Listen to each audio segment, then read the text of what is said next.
everybody, you're listening to The Art Show on 106.6 FM Wycombe Sound. This is the weekly radio show where we chat about the local arts news. We have a different guest on each week. We head over to the Rhylight Zone for a short story and or some poetry, and we catch up with Twangling Jack Ford over in the Oak Shed for a weekly album review. My name's Dane Cobain. I host the show. You can email me here at the studio by dropping me a line on dane.cobain@wycombesound.org.uk. That's dane.cobain@wycombesound.org.uk. And I'm particularly keen to hear from poets, performers, musicians, people with local arts news, MP3s, etc. Don't hesitate to get in touch. You can also find us on Facebook if you search for The Art Show on Wycombe Sound, and we are repeated on Wycombe Sound on Monday nights. We're on the Wycombe Sound Listen Again, iTunes, Spotify, and wherever else you get your podcasts. Please do leave us a short review on your podcast platform of choice. It all helps. So this week we have a highlight show where we catch up with some recent guests and share some highlights from those calls. But before we do that, we're going to head over to the Rhylight Zone for the latest instalment of Monsters of Rock by myself, Dane Cobain. The band didn't hear from Terry Tufnell for a couple of months or so, although they spotted him lurking at the back of one of their concerts, bopping his shaggy head up and down and throwing up occasional devil horns. Then, towards the end of the summer, Yeva took a call from him and ended up promising him a lift, not expecting the logistical nightmare that it would entail. They already had to travel in a convoy of 2 vehicles so that Kuz could hitch a ride on the top of Yeva's camper van. Now, Graham would need to tow Tufnell's custom horse box, although the Centaur promised to earn his keep by working security and helping them to shift the gear. Graham wasn't too happy about the setup, but then Tufnell promised to pay for petrol and to buy him a pint, which did a lot to change the dwarf's mind. While the music world was coming to terms with the death of Jerry Garcia and the mysterious disappearance of Richie Edwards from the Manic Street Preachers, the Monsters were riding high on a wave of success. They'd been flown to New York on a private jet. Cruz wouldn't fit on a commercial flight, and then chauffeured from the airport to a downtown Manhattan, where they met the Nameless One in a swanky hotel. He was waiting for them in the hotel's ballroom, which had taken over.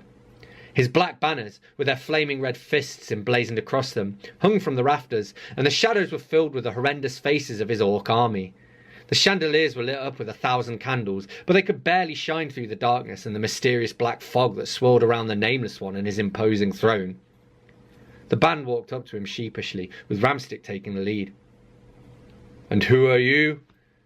"I'm Ramstick Vestibule," the Wizard said. "I'm the band's new manager." "I've heard of you." "All good things, I hope." "How can we be of service?" Ramstick asked. The band huddled closer to him, as though his magic tome could offer some protection against the might of the Dark Lord. "The contract is about to run out," the Nameless One said. "It's time to renegotiate. I've prepared a new contract for you. Please feel free to cast your eyes over it before you sign, but I should warn you, if you don't sign the contract, you'll feel my wrath." "I see," Ramstick said. Copies of the contract were circulated by some of the Nameless One's minions, the shifty little orcs who were lurking in the darkness, ready to do the Dark Lord's bidding at a moment's notice. The conditions weren't ideal for scrutinising a contract, but Ramstick and the band did their best. "Any questions?" Ramstick said. "Yeah, I've got a question. What does this part mean on page 4? "Which part?" "This part here," Ramstick said, "where it says that the band members forfeit their souls by signing the contract and that they'll be owned both physically and spiritually by the record company." "Oh, that," the Nameless One said. "Standard practice for any artist signing on for a second year." "You'll need to change that before we sign it." "Change it?" the Nameless One bellowed. He climbed slowly to his feet, leaning clumsily on the throne for support, then drew his sword and leaned on it. His armour was coated with Vanta black, the blackest of blacks, and it seemed to absorb life itself as well as the light. "Why should I?" The rest of the band had backed further away from Ramstick Vestibule, and the silence was broken by Groen muttering in Dwarfish, "Katum dun hazak tust Robert Johnson plach." You can have my soul, it worked for Robert Johnson. But the Wizard held his position, shielding the band with his magic tome held up high in front of him like a magic totem to ward off evil. "You shall not pass," he said. "Foolish mortal, you will pay for your insolence." The orcs were hanging back too, and the space in the centre of the room was empty except for the throne. The chandeliers and the smoke cast flickering shadows throughout the room as the Nameless One rose up to his full height, his armour creaking like a gate that needed WD-40. He hefted his mighty two-handed sword in a single hand and cleaved the air in two with it. But Ramstick Vestibule stood his ground, and as the sword flew down towards his skull, his head unprotected except for his lanky hair, it suddenly caught on something in the air, some sort of invisible hitch. Sparks flew, and then the great blade broke in two and fell to the ground, clanking off the tiles of the hotel floor before gravity brought the pieces to a slow, inexorable stop. The nameless one glared down at them as though they were two misbehaving puppies. Impressive. With the sword out of commission, he reached down to his belt for his heavy leather whip, which caused a chorus of terrified howls from the orcs, who'd been on the receiving end of it too many times for them to count. To be fair, the orcish counting system goes one, another one more than that, and then ends on too many to count. That was the latest instalment of Monsters of Rock by myself, Dane Cobain. You're listening to The Art Show on 106.6 FM Wycombe Sound, and this is So Long Space Girl with Tonight.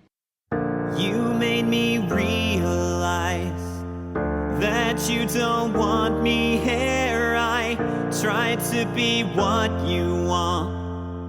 You wanted someone else. I can't kid myself no more, thinking that you would change, and it took so long to walk away.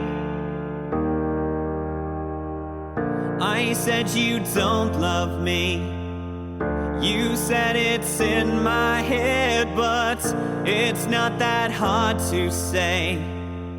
I know that words are wind, and you never cared about anyone but yourself and him. So here's me wishing you the best.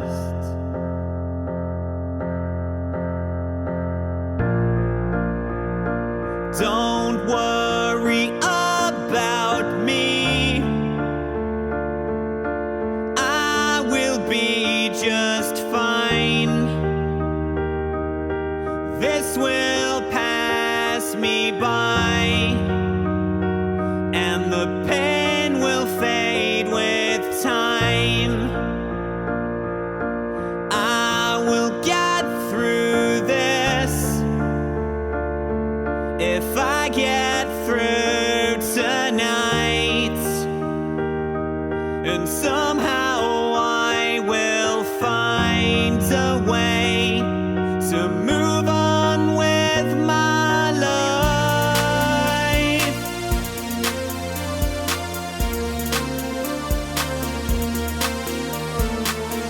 I promised myself that I wouldn't write a song for you. We never got that far. Those things you said were never true, and I just feel so used. But that's just who I am, I guess. Forever stuck in second best. Don't worry about me, I will be just fine.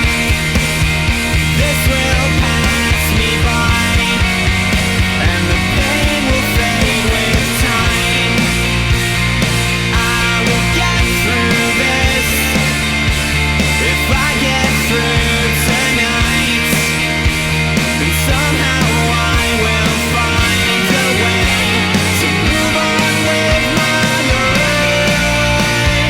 I will get through this if I get through tonight, and somehow I will find a way to move on with my life.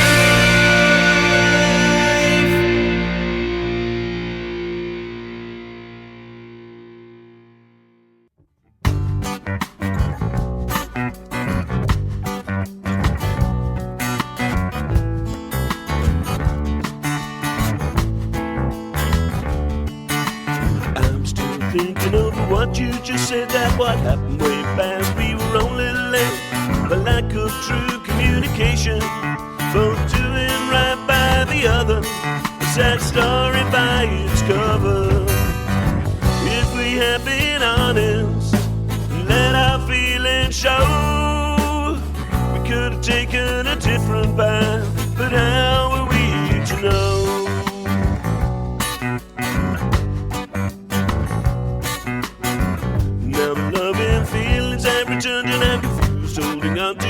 negative emotions by a heart that got so bruised. Now the hardness is melting and friendship has come over me. If we have been honest, let our feelings show. We could have taken a different path, but how are we to know?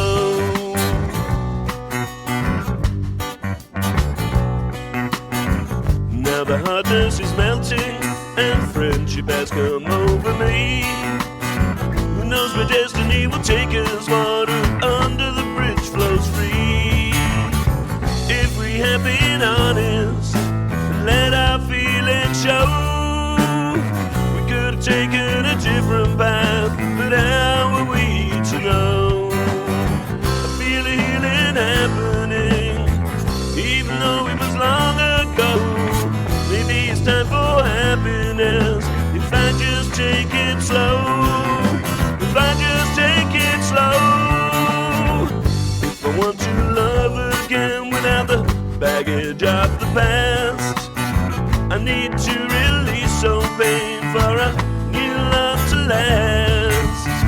If we have been honest, let our feelings show. Could have taken a different path, but how are we to know? If we have been honest, let our feelings show. We could have taken a different path, but how are we to know? How are we to know? How are we to know?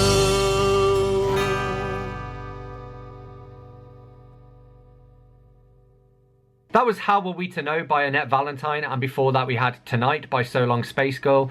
You're listening to The Art Show on 106.6 FM Wycombe Sound. I'm your host Dane Cobain, and it's time for us to pick up with some previous guests now, with some highlights. So this is part of our chat with Jay Nolan-Latchford. So I want to ask you about your workshops. How often do you run them? What do they involve, and how can people, take part in them?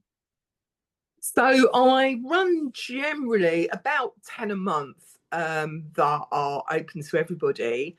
And I do those in Chesham at my studio in Wendover, and then in North Bucks in Edlesborough. Junior ones I run in Leighton Buzzard, so just over the border. And they're all on my website. They're all listed. And those are great. I absolutely love those. I love changing up the subjects. I like seeing people, grow and develop. And I love the fact that people talk to each other. It's so interesting to watch how art brings people together. And I have people, that will turn up really super stressed. And that 2 hours of painting just takes that all away. You can't think of anything else. So I absolutely love that. And then the other thing I do is I do some corporate stuff. People say to me, oh, can you do something for well-being or mindfulness? But I think all art is mindful anyway. So I do some corporate stuff, and then I work with a lot of art groups and go in and do demos there. So yeah, it's quite a variety of stuff. Cool. And do you need like a particular ability level, or you're open to all abilities? Is there such a thing as somebody who can't paint? No, if you can hold a pen, you can paint. The most challenging thing I think for people is not actually the technical painting. Anyone can show you that. What can be a challenge if people don't open their minds and they can't observe. So I think that's where, if people look at something, the transfer over to a piece of paper, the challenge is actually in people looking at something, looking where the lights and darks are and that sort of thing. But to be honest with you, I've been teaching quite a while. I encourage everyone to come from beginners right through, because everyone gets something out of a class. And what's really interesting is I always pick something up as well. So even if someone thinks they've made a mistake, they might have put two colours together that I think, actually, do you know what? I quite like that colour. I might use that. So I sort of see it as very collaborative, really. But all my classes are open to everyone, beginners right through. That was a highlight of our chat with artist Jay Nolan-Latchford, and here we are in conversation with Wycombe Youth Action. I wondered if you could talk a little bit about some of the sort of the more creative aspects of the works that you do, and maybe some of the people that you work with in in the local creative scene? Yeah, we work with lots of different organisations in High Wycombe. Capara, CIC, Yeah. who does a lot of stuff on food waste and stuff like that, and we work with her.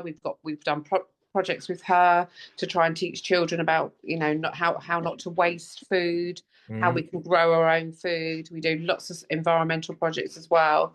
We worked with the children rangers in the past, but not so much lately. We haven't worked with them. We work with Mama B as well. I don't know if you've heard of Mama B. We work with Dan Wilson, the graffiti artist. We work with lots of different people. And a lot of our projects are with other people as well. Like if we do Beauty and the Truth, which is all about what does beauty mean to young people, we take organisations into the schools with us, and each will have a different workshop as well. So yeah, we do work with lots of different people. Yeah. Cool. It's really good to work. It's really good to work with other people, isn't it? That's what it's all about. Well, that's it, and it helps kind of expand your reach and whatnot as well. And I wondered as well, because I know there are some organisations that have, helped with funding and things like that. I wondered if you wanted to give a shout out to maybe a few. Oh yes, to the community board. Community board, the Heart of Bucks have supported us. As I said to you, we nearly did close down, and it was absolutely horrendous. And I was, for Hasib and I, we've both got very personal reasons for keeping Wycombe Youth Action open, and that's what we wanted to do. So we reduced our hours, we reduced our staff, which was really, really sad. But we have managed to keep going for the last 16 months, and we're probably secure for at least a year. But as you know, you can't sit back on your laurels. You still got to keep applying for money. What I have found is in the last 16 months, because I apply for quite a lot of money now myself, even though we do have funders who fundraising people who raise money for us as well, and apply to different organisations and things and foundations and trusts. But I've found if you apply for the smaller pots of money now, you say that you're going to get half from this person and half from that person, you're more likely to get it. So we don't get big lots of money now, we get smaller pots of money now. So but we're surviving. That's the main thing. That was a highlight of our chat with Wycombe Youth Action, and here we are in conversation now with local musician Caio Cortonesi. I think in some ways, and you kind of touched on this, I think in some ways it can be just as much of a challenge, if not more, to translate something than to write it, and it needs that same level of creativity. Yes, I think that with poetry is probably even more, because for poetry, the form is so important. So you have, and the form is very specific to the language. So if you're going to take like a Shakespeare, like an iambic pentameter, it's something that only makes sense in English. You cannot translate it into a Latin language, for example, keeping that same structure. Like this simply doesn't exist in other languages. So, and you have to choose. You have to, okay, I'm going to have to change the form of the writing of the original into something that a native reader of this other language, Spanish, French, Japanese, can understand as coming from roughly the right place, perhaps the same period as the original was written. So if you're translating a medieval poem, you're going to translate into what the language sounded in the Middle Ages, for example, in order to evoke the same kind of notion of a period, a certain notion, the same notion of a certain social class as well. That is very language specific. So poetry, I think it's pretty much impossible to translate in a satisfactory manner. I think that the reader needs to kind of learn the language in order to be able to fully, and to read the original in order to be able to fully understand what a poem means. Yeah. Cool. Okay, so let's go on to some of your sort of producing and directing. First off, I know you've worked on a bunch of different music videos. I wondered if you could tell us what are some of your favorite music videos that you've worked on. I have produced so many, because that's how I transitioned. Because I started in music, and I wanted to transition into film. So, and the way that I started doing that was especially to try to get some to try to pay my bills by doing that, was to talk to artists that I was working with as a music producer and say, hey, do you want to make a music video? So, and I got to do, and as a language, of course, it is what I love about music videos specifically is because it's you don't really have there are not many set rules. You do have like little rules in all sorts of visual arts, but you don't have like very set rules. So you can be really experimental with the visuals. You can be really experimental with the structure, and I do have quite a few music videos that I'm extremely proud of. I'd say probably some of those are from my own that I did for myself, like from my own solo project. I have like this solo project that I release music under, which is called Eiffel. There are a couple of those that I'm very proud of.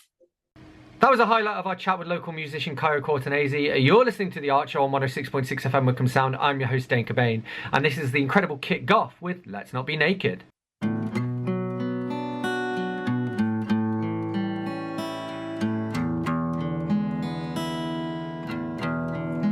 All for to rapture still the essence of your fall. Happy ever after in your dreams of this, I'm sure. Don't think you're naked now, oh naked anymore.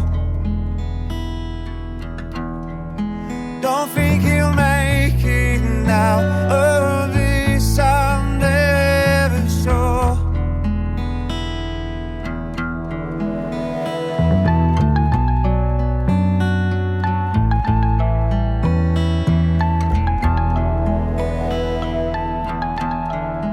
What will the neighbors say when you can't keep up with Jones? What will your thoughts now say? You're judged on what you own. Don't feel naked now, oh naked anymore. Don't think I'll make it now, oh this I'm never sure.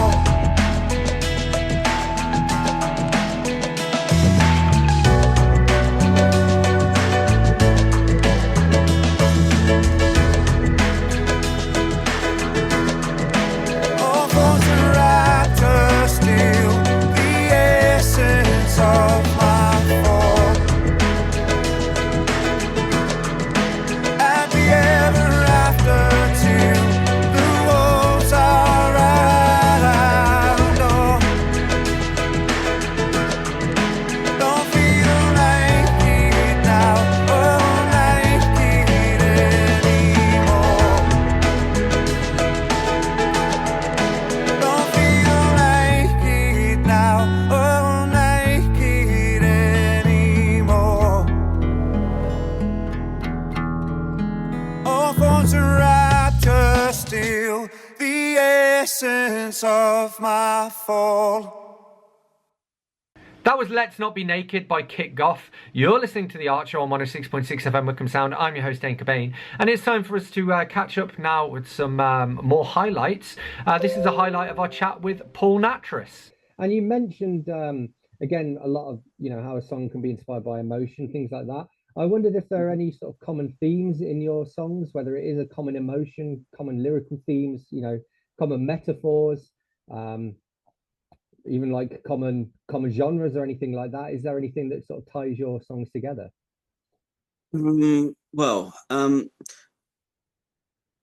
There's we get John Charthouse Music. He's a member of a publishing company called 23rd Precinct, and they send briefs from recording companies saying we want a song for this artist.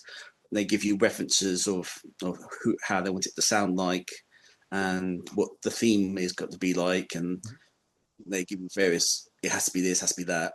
and then you try and write a song to the brief, and trying to think of a story and write a song to the brief. So I've written K-pop, I've written country, trying to fulfill these briefs. I haven't had anything chosen. Another thing I've done is written some lyrics and music and put on a website called Hit Music. Okay. Yeah. .co.uk. So I sold one track. Some DJ picked up one of my tracks that I co-wrote with Alex Robson, who's the owner of Charthouse Studios, and we got €500 for it. All right. Yeah, but obviously, the website takes a cut, and obviously we split 50-50 between what we get after the website's taking the cut. So I got about £100 from that. Yeah, it's not bad. Yeah, no, very nice. And I suppose you mentioned you've got quite a diverse set of genres that you listen to. I suppose that serves you quite well, especially in that line of work of when you're kind of responding to those briefs, because you listen to quite a wide variety of music, you're probably better placed to write, you're better placed to write a piece of K-pop than somebody who only listens to metal music or somebody who only listens to rap or whatever it might be. Yeah, but when you get a brief, they give you a load of samples of, we want it to sound like Harry Styles, or they might send you, they want it to sound like they give you some samples tracks they want it to sound like. And so, when you listen to it, you're analysing, well, what makes this good, and or what makes it this particular type of style. Like in K-pop, it's quite production heavy, so the vocals, production, the different harmonies, the kind of, almost comic laughters. That was a highlight of our chat with musician Paul Natress, and here we are in conversation with Get Free Books. Cool. And how many sort of core or regular volunteers would you say you guys have? We've got about, I was trying to count it earlier. There's about, in our group chat, we've got, I'd say, 27 strong volunteers that work every single week. And then we have about 3 volunteers that are away at university. So obviously that obviously really matters to them. Well, and to us. And then we've got Ro and Lorraine, who are the overseers that help us, that help the charity. So like they help set up the original locations.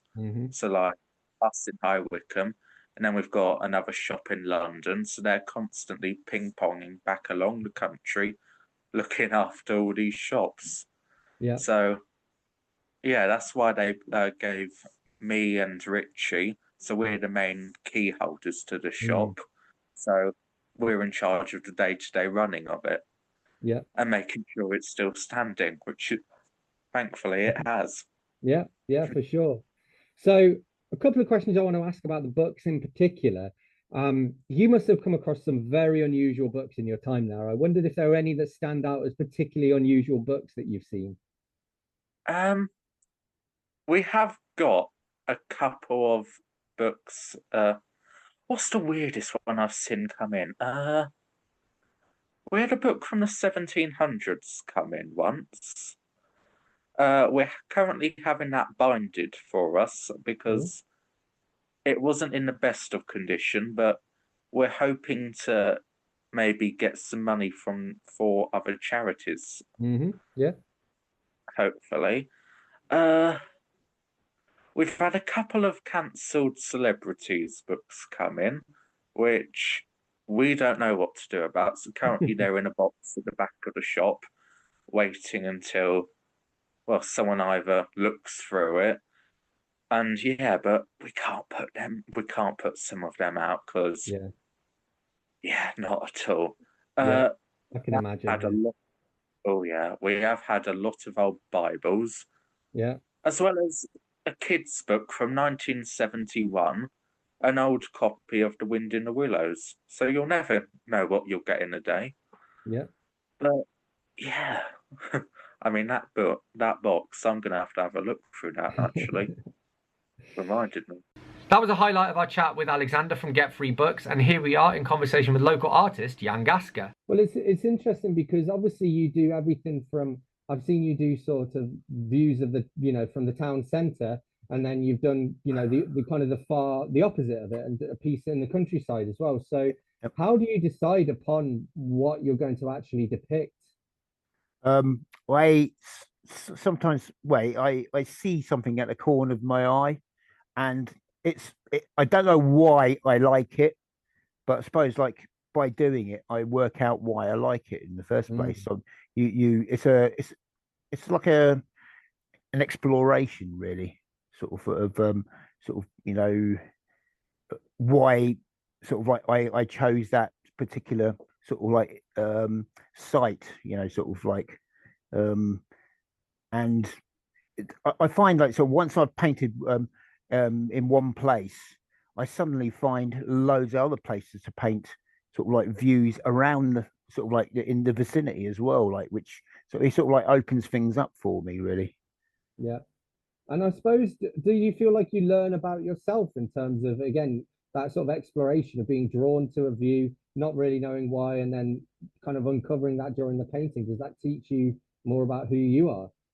I think it does, actually. Yeah. So it's I think the paintings are just as much about me as they are about the landscape itself. I think it's you're in a way you are exploring yourself, why you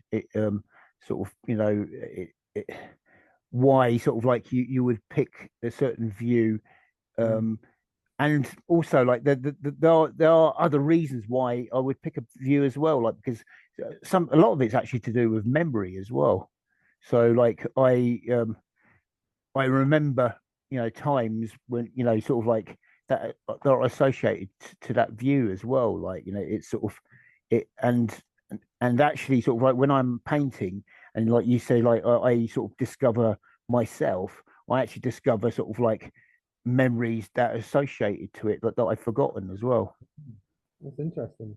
That was a highlight of our chat with local artist Jan Gaska, and here we are in conversation with another local artist, Three Acorns. For your actual designs for the cards that you sell at Christmas, are they just kind of coming year round as and when they come, and you just decide which ones to print, or? Yeah, so I have my core range of cards, and then I try and add, do some more designs every year. I'm gonna carry on chatting, but I've actually got some up here. So my designs are more like, how can I get? What am I doing? I can't. There you go. There. So they're much more they're much more seasonal as opposed to Christmassy, as it were. Yeah. So that's how I work, really. So I might see, for example, a few years ago I saw this stand of snowdrops, and they were so beautiful, and it was so cold they stayed out for quite a long time. And I'd also seen somewhere else a fox peeping out through some trees.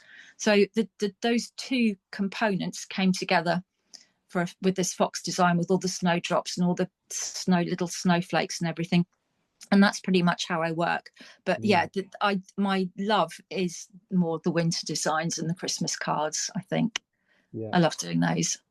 And it sounds quite almost sort of serendipitous. So again, with when you were doing it for a living, it's much more, here's the brief, create something to this. Whereas I guess now it's much more like you see things and it inspires you, and you think, absolutely. Yeah. No, absolutely. That's exactly how it works now. Like you say, before it was a brief. It was, we need this, this, and this. We need a design for Father's Day. We want a man in a shed drinking a pint of beer. It was that kind of thing, But now it's much more free reign and just enjoyable. You're taking aspects that you see out when you're out and about, and anything can just spark an idea.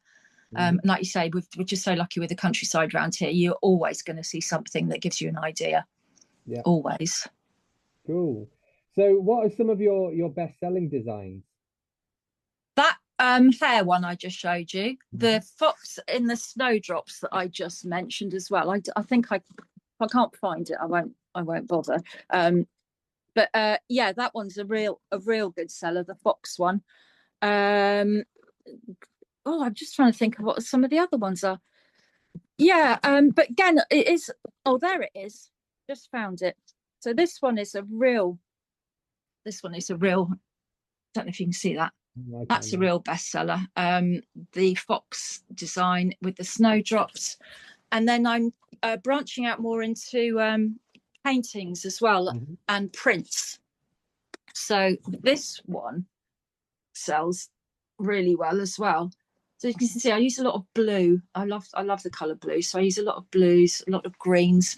But that's another good seller. But yeah, the fox, I would say, I think the fox and that hare are probably the best sellers of all my range, I think. That was a highlight of our chat with Three Acorns. You're listening to The Art Show on 106.6 FM Wycombe Sound. I'm your host, Dane Cobain, and this is Colin Upfield with Puppet.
We're going on a trip to space, gonna send you a postcard saying all about how we flew in a rocket ship.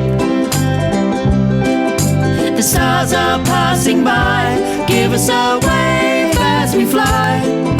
We're going on holiday to the surface of Mars. Do do do do do do do do do. Do do do do do do. When we were in a rocket ship, we were watching the stars. We flew floated past asteroids on our trip. We kept watch straight ahead until we saw it big and red. We're going on holiday to the surface of Mars.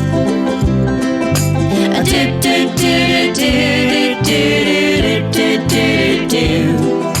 A do do do do do do do. It's the last part of our tour on this holiday of ours.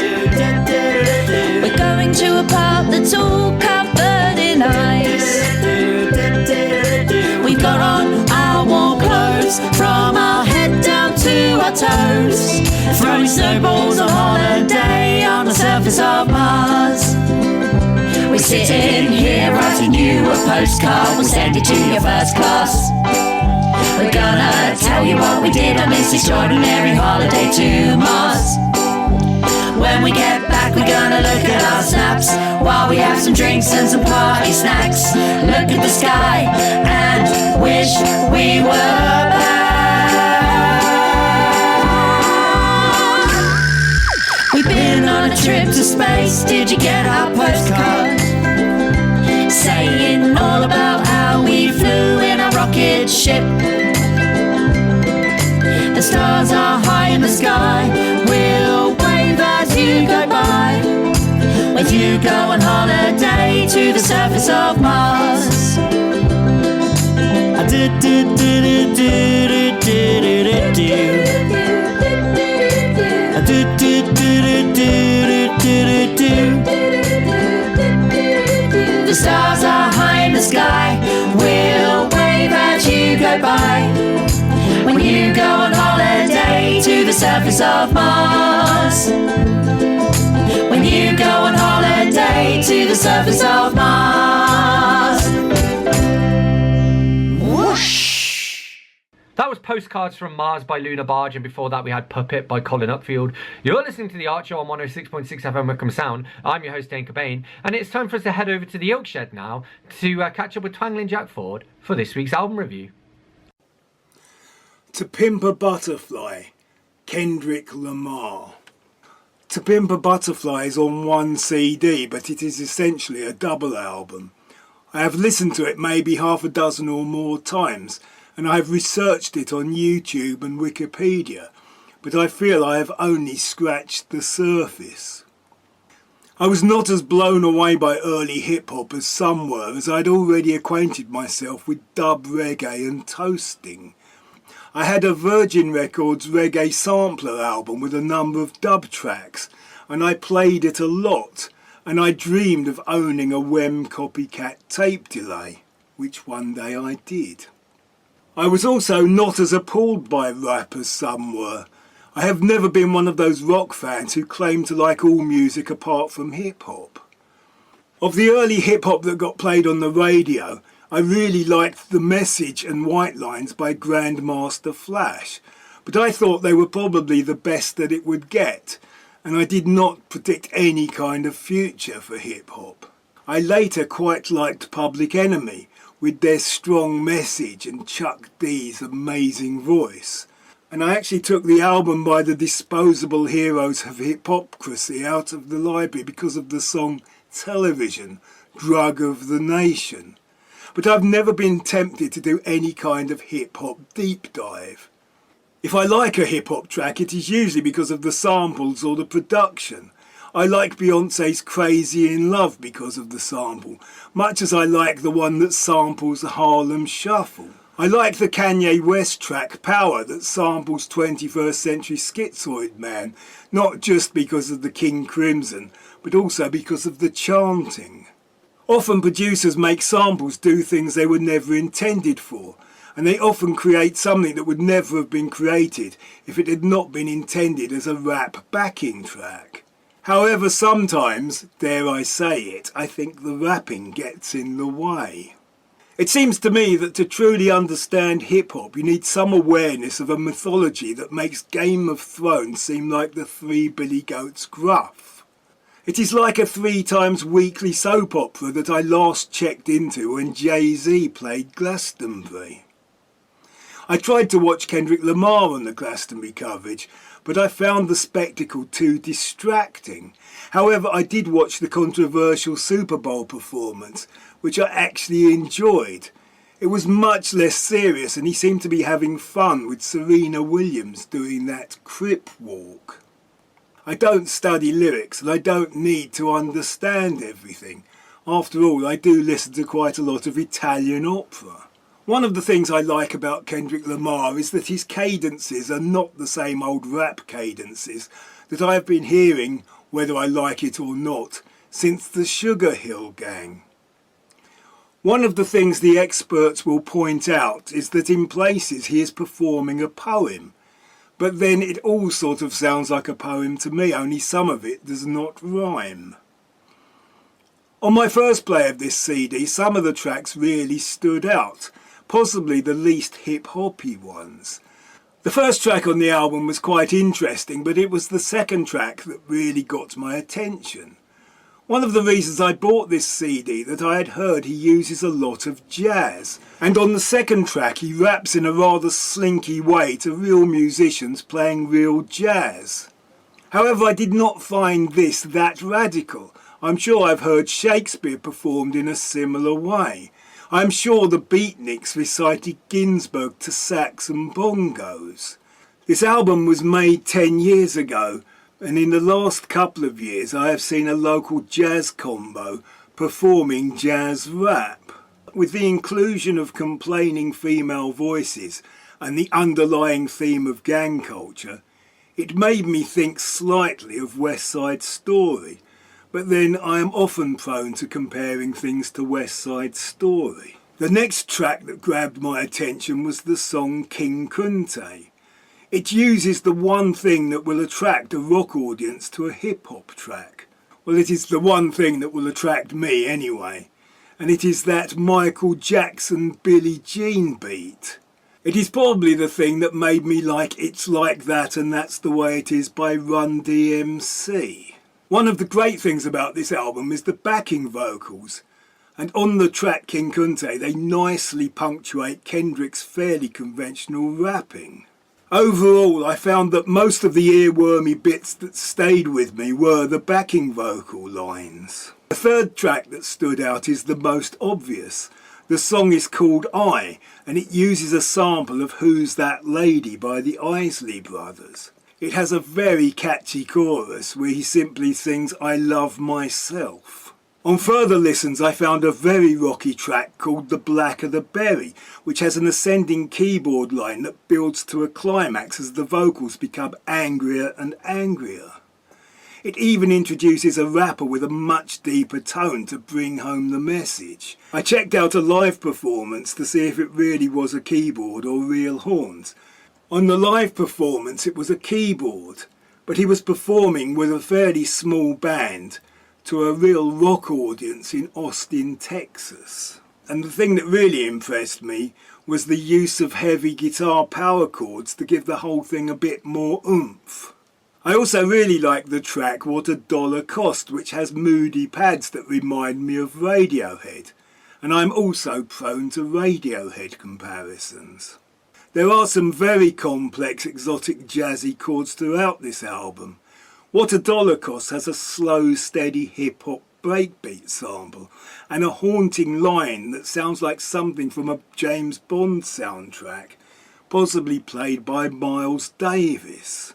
Most of the music on this album is not sampled but is played and sung by a wide array of very professional performers, each an expert in a particular style. The album is a tribute to all kinds of African American musical styles, jazz, funk and soul. He mentions and quotes all kinds of soul and funk artists. I spotted Michael Jackson and Smokey Robinson. Kendrick Lamar has a surprisingly high pitch to his singing and rapping, and for an old white English guy, it is actually quite easy to understand. Much of the rapping is very rhythmic and uses a lot of F and N words, but when he wants to be a bit philosophical, he slows down and enunciates quite clearly. Over the course of the album, he follows a pilgrim-like progress. It starts with him being given a lot of money, and he fears that he will fall foul of the tax man, just like Wesley Snipes. He negotiates his way through the traps set up by Uncle Sam, and he encounters God in the form of an old beggar, and he proves himself not worthy. He also encounters Lucy, a female version of Lucifer. He returns home to Compton, and he finds out who he really is. Towards the end of the album, he discusses his African roots, pays tribute to Tupac, and explains the album title by finishing the poem over a Fela Kuti sample. I don't know enough about hip-hop to say if it is the greatest hip-hop album, but it is possibly one of the great concept albums. It is also probably hip-hop and rap for people who don't like hip-hop or rap, particularly rock and jazz fans. To Pimp a Butterfly, Kendrick Lamar. Big thank you to Twangling Jack Ford for this week's album review. Thank you to everyone whose highlights I've shared, whose music I've shared. As always, you can reach out to me here at the studio by dropping me an email on dane.cobain@wycombesound.org.uk. That's dane.cobain@wycombesound.org.uk. And I'm particularly keen to hear from poets, performers, musicians, people with MP3s they'd like to share, local arts news. Don't hesitate to get in touch. You can also find us on Facebook. If you search for The Arts Show on Wycombe Sound, you should be able to find us. And we are repeated on Wycombe Sound on Monday nights. We're on the Wycombe Sound Listen Again, iTunes, Spotify, and wherever else you get your podcasts. Please do leave us a short review on your podcast platform of choice. It all helps. So I'm going to leave you with one last tune, and this is Burt Honor with Not a Cloud. I'll catch you next week.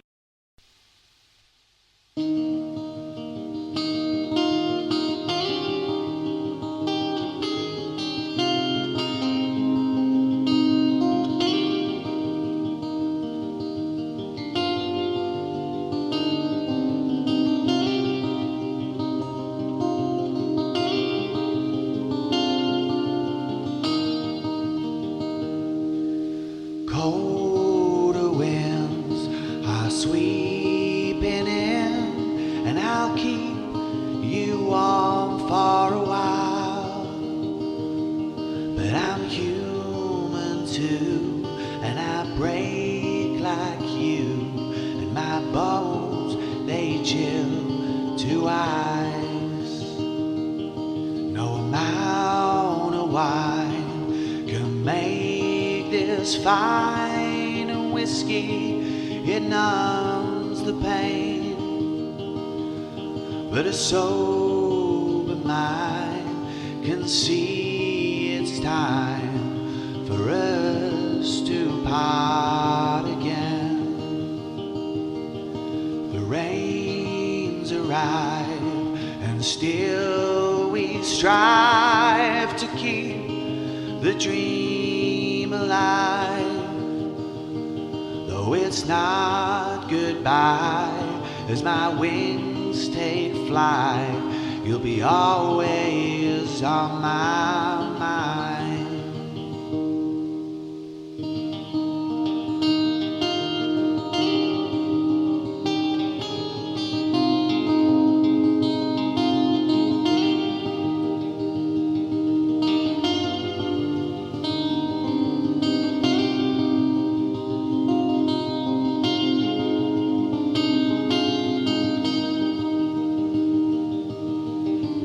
Different stations and rationalities. Through every season, you'll always be with me.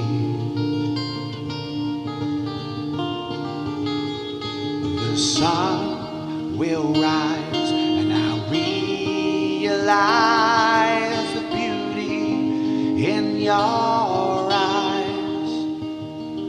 We'll meet once more, cross that wind-swept shore, with not a cloud in all the sky.